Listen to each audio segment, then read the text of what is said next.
welcome Gemini. Welcome to your Siren Song reading. So last week you had something come in and very briefly disrupt your beautiful world. You handled it brilliantly, taking all the proper steps. This week at the bottom of your deck we have the Six of Wands, so being victorious. And then we have the Five of Swords at the bottom of the clarifying deck. So maybe some kind of conflict. It's interesting, the Four of Pentacles is underneath your Six of Wands, holding on to something. We had a real sense of that in last week's reading. Remember, like where you were keeping the world that you'd built, like keeping it really well and then rebuilding it really quickly. And interestingly, also under that, we have the Hierophant. The Hierophant was at the bottom of the deck last week. Remember, it ended up indicating that you were committed to like your place in your world, your throne, that Ace of Pentacles that you were holding on to. So that's where we were when last I read for you. So yeah, so let's see the first line of your song. We have the Princess of Cups. Interesting. Princess of Cups was there last week too. Little love offering coming in. See, next line we have the Queen of Pentacles. Yeah. So this is your energy right now, Gemini, based on like last week, your attention to Pentacles. You had the Ten of Pentacles, the King of Pentacles, the Ace, the Two, the Three. Then we have the Four here. The Queen of Pentacles. It's actually the card of Capricorn. Cardinal sign of Earth. But, you know, it's command over all of the earthly resources. Very grounded. And from there we have the Three of Wands. So you are focused on what you've created and what will result from it.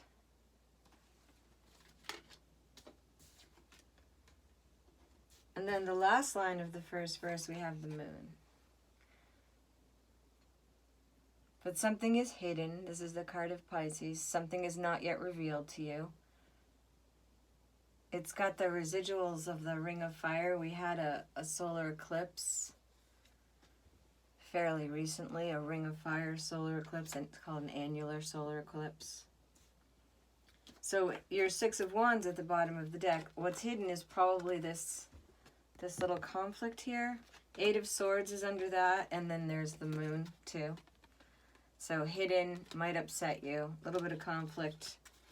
High Priestess, Ace of Pentacles. There's your Ace of Pentacles from last week, with the Empress under there. All right, your Chorus.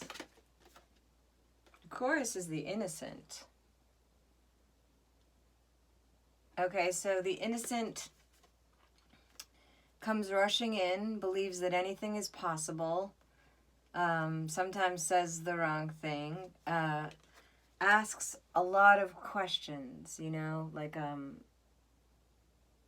it's got that kind of a Gemini quality in a lot of ways.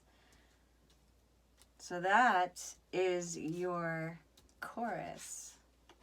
Beginning of the second, we have the Queen of Swords. So yeah, that's beautiful. We have two queens now, Queen of Pentacles and Queen of Swords.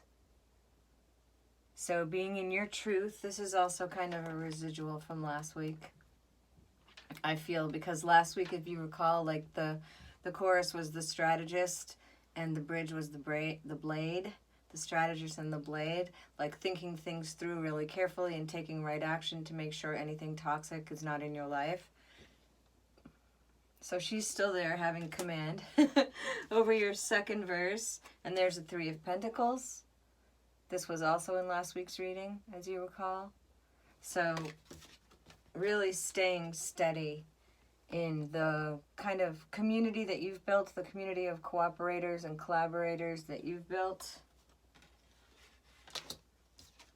Third line of the second verse, we have Eight of Cups. So 8 of Cups. So you're starting to sort of sense that, like, that there's some, you're falling from your 9 of Cups a little bit. You want a little deeper meaning. It's like you kind of rebalancing. You know, last week's reading ending with the Temperance card, like you completely rebalancing.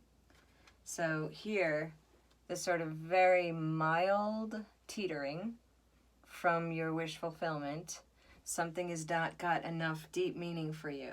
Here, you're recognizing. And then we have the Sacred Clown, which is the Fool energy, very aligned with the Innocent. You know, very much aligned with the Innocent.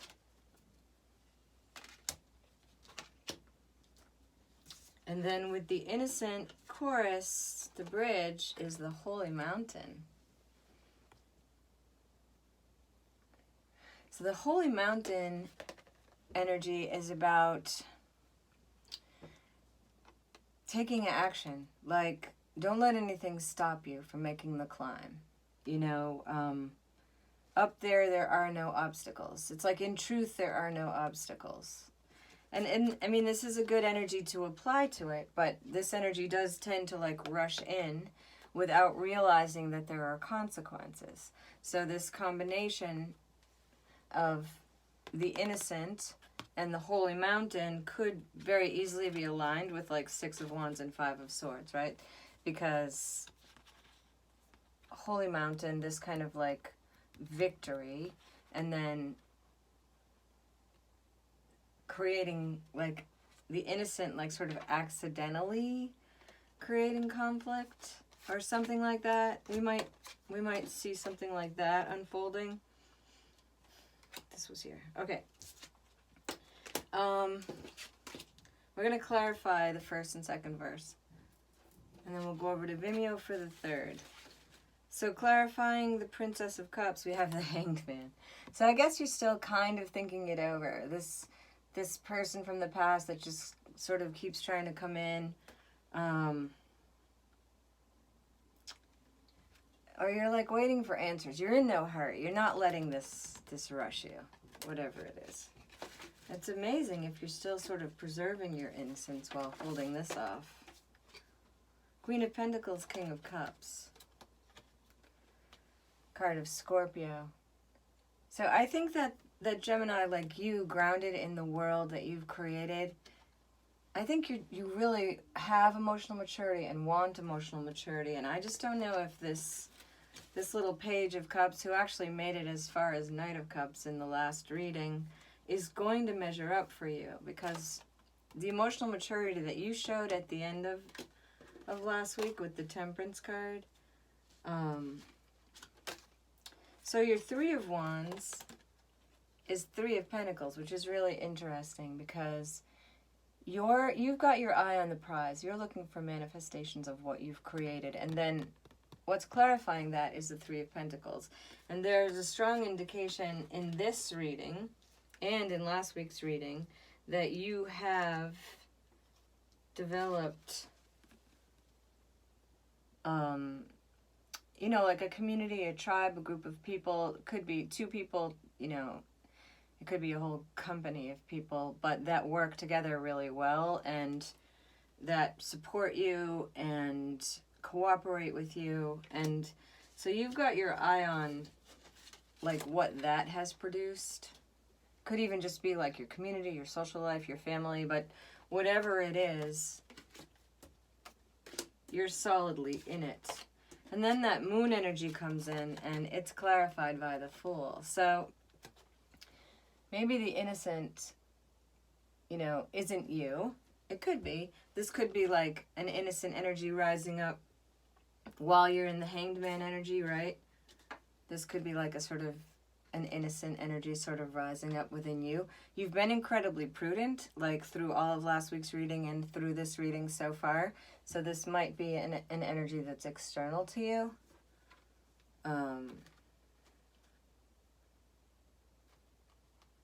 It's some kind of like fearless new beginning that's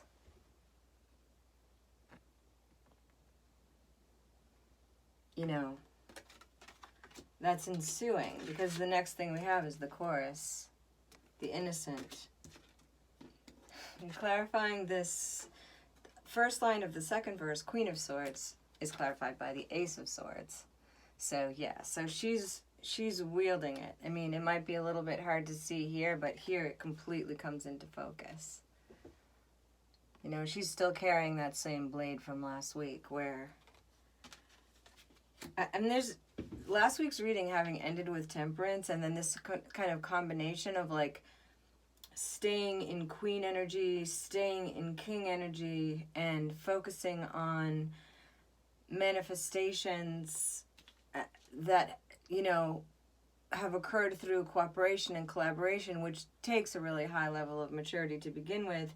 That combination with, like, this sort of innocent energy that's kind of like rolling in, and being able to sort of maintain everything with both of those things activated is pretty impressive.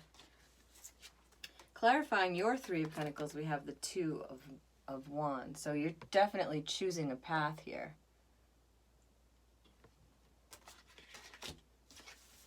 And then you have the Eight of Cups, you know, seeking deeper meaning, and that's clarified by the Ten of Swords. So there is something that you've just kind of like had enough of.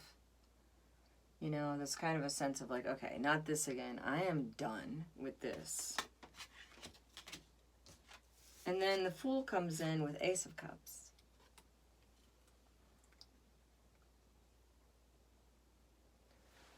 So that's really interesting. The last card in the first verse is the Moon, something is hidden. And that's clarified by the Fool, right? And then comes in the chorus, the Innocent, which is a sort of another version for that, another name for that energy, another version of that energy. And then Queen of Swords with the Ace of Swords, Three of Pentacles with the Two of Wands making a decision, and then the Eight of Cups. You know, like, okay, I'm seeking some deeper meaning, and that's clarified by the Ten of Swords. Oh, I am so done with this. And then there comes the Fool with Ace of Cups. So I don't know if there's kind of like a new love coming in here, like a new love, and it's just so promising that it just makes it so clear that that person from the past who was trying to come in last week, it's just no way, no way. I want full emotional maturity. You know, I'm the Queen of Pentacles these days. Like, I have command over my world, you know, which we saw very clearly last week too. So I think this might be, you know, new love coming in. You know? There's that Ace of Cups with the Fool energy. There's a clear indication that you're seeking deeper meaning and that you're done with the old. You know, here's your ability to cooperate and you choosing a path, working backwards now. Queen of Swords, this is you. And this is also you. Queen of Pentacles is also you. You're embodying the energy of both of these queens. You know, and either embodying or insisting upon mirroring the energy of the King of Cups. So then we move over chorus and bridge. We have Fool and Holy Mountain. You know, don't let anything stop you. So I think the conflict that we find at the beginning of the reading, which has Eight of Swords underneath it and the Moon under that, I think that conflict is actually like, first of all, I think it's within you, because you have like this sort of person from the past still trying to get your attention, and that's creating a tiny bit of conflict, but it doesn't hold a candle to what you want, and I don't think it holds a candle to what's coming in, you know. And so the chorus and bridge message becomes like, you know, don't let anything stop you. Don't let anything stop you from getting to the top of this mountain, this holy mountain. You know? So, yeah, that's what I have for you. We'll see what happens over on Vimeo. If this is where I leave you, it's been a pleasure, and we'll see you next week. Okay, bye, Gemini.